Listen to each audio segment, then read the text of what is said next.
Well, good morning, everyone at Ross Court. It's lovely to see you. I hope you're able to see me and you're able to tune in.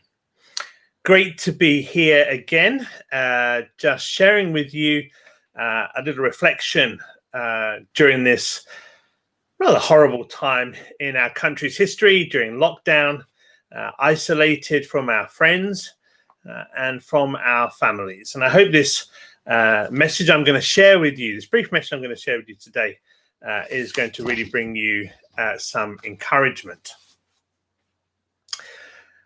The Life Boys was the old name for the Boys Brigade junior section. That's ages 8 to 11.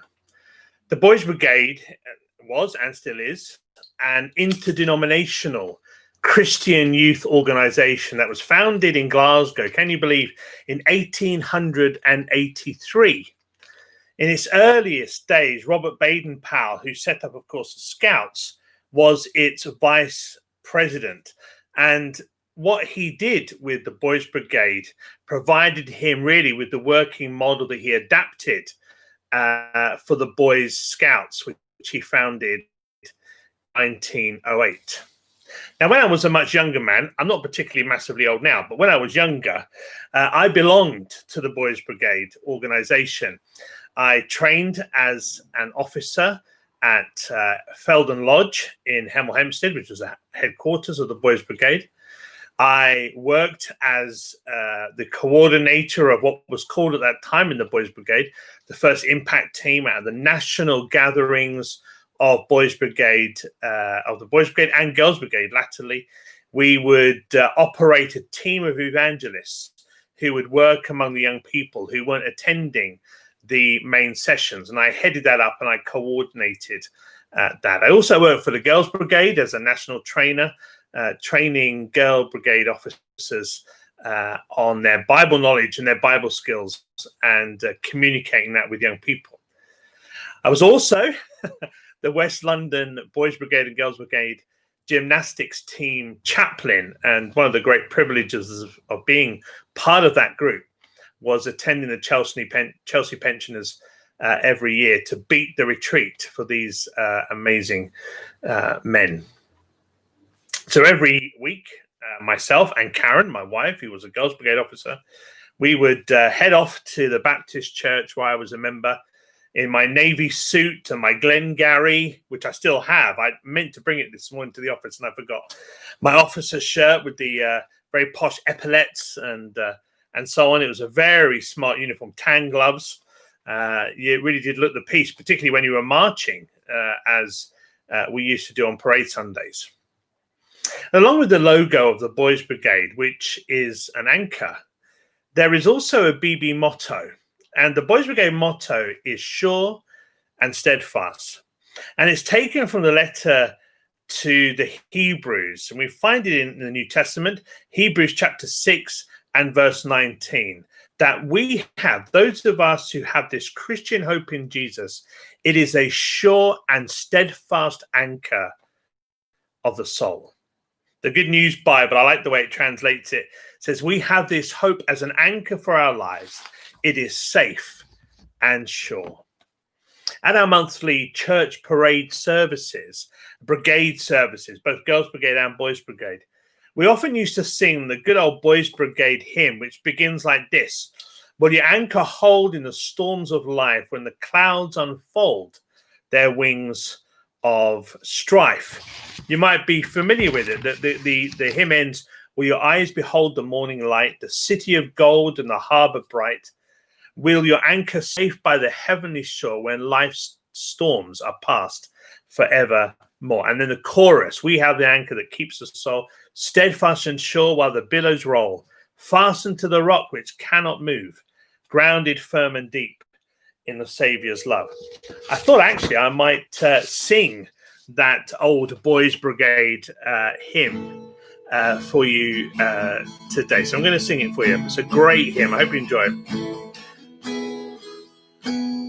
Will your anchor hold in the storms of life? When the clouds unfold their wings of strife, when the strong tides lift and the cables strain, will your anchor drift or firm remain?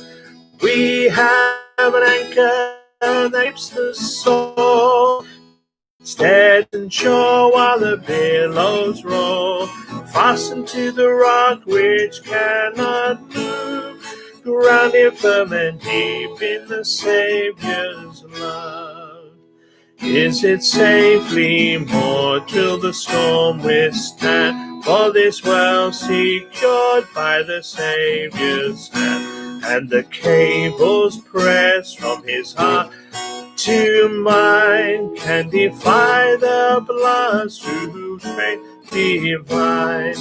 We have an anchor that keeps the soul steadfast and sure while the billows roll, fastened to the rock which cannot move, grounded firm and deep in the Saviour's love.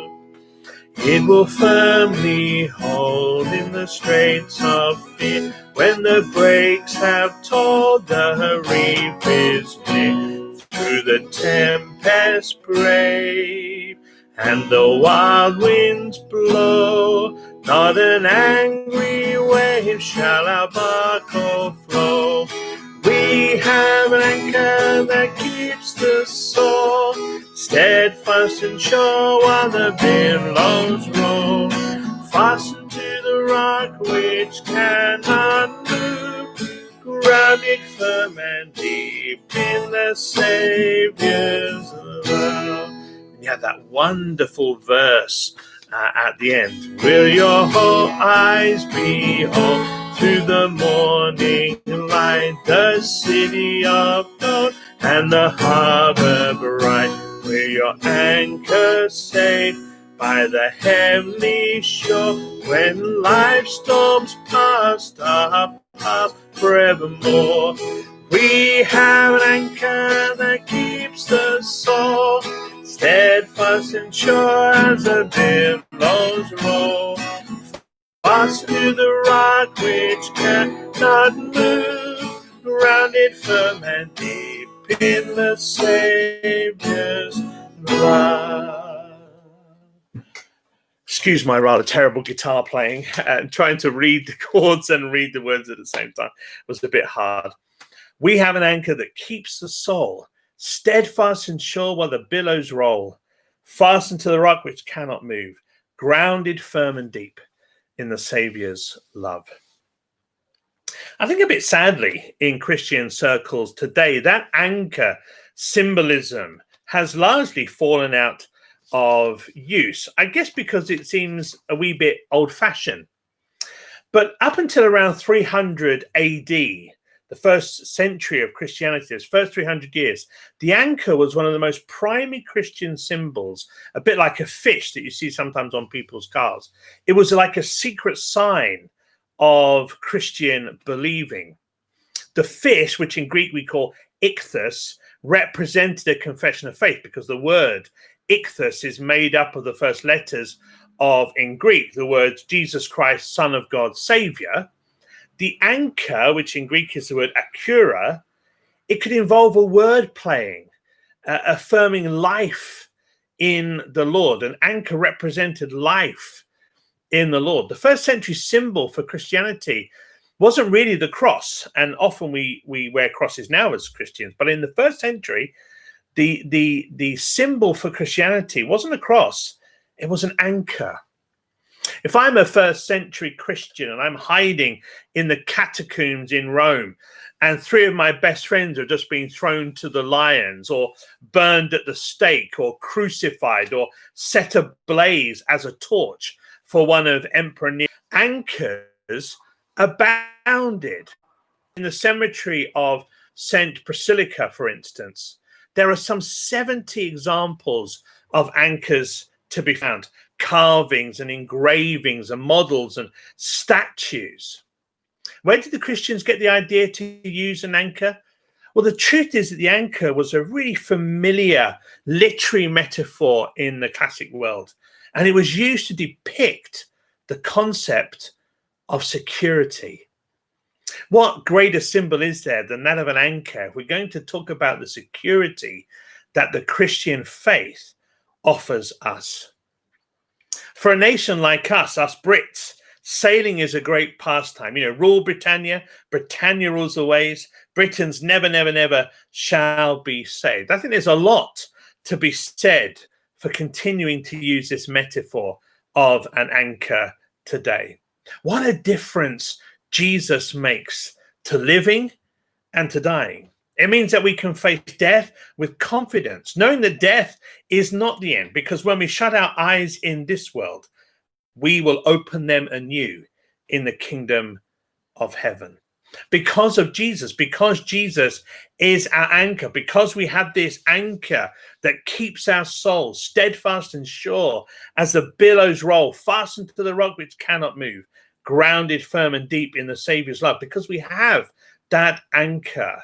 Actually, what we can see is that this life is simply, when this ends, is simply a gateway into a new life and a fuller life and a life spent in the presence of God. Thank God for this Christian hope that is ours, which is sure and steadfast. That wonderful motto of the Boys Brigade, sure and steadfast. Why? Because we were not like the foolish builders that built their house upon the sand, and when the storms came and the waves came up, the house was knocked down. No, we build upon a rock. We have an anchor in Jesus Christ, and that means that it is sure and steadfast. Well, it's been great chatting with you for a short time this morning. Thank you for tuning in and listening.